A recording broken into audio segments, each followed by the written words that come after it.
নমস্কার, জ্যোতিলোকের পক্ষ থেকে আমি বাস্তুটক শিল্পা। আজকে আমি সাউথ ওয়েস্ট ডিরেকশন নিয়ে কথা বলবো। যাদের দেখবেন বাড়িতে রিলেশনশিপ নিয়ে খুব প্রবলেম চলছে বা বাড়িতে কাপলদের মধ্যে প্রচন্ড পরিমাণে কমপ্লিট প্রায় ডিভোর্সের জায়গায় চলে গেছে, সেখানে একবার একটু চেক করে দেখবেন যে আপনার সাউথ ওয়েস্ট ডিরেকশনে টয়লেট বা সেপটিক ট্যাঙ্ক আছে কিনা। যদি সেটা থাকে সেটা কিন্তু বাজেট ফ্রেন্ডলি রেমেডির মাধ্যম দিয়ে কিন্তু সেটাকে ঠিক করা যায় এবং সেটা একজন বাস্তু বিশেষজ্ঞই করতে পারবে।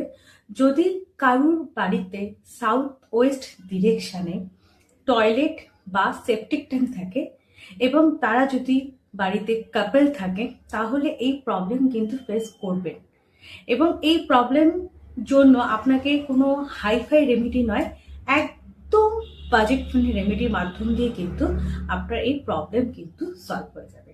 নমস্কার।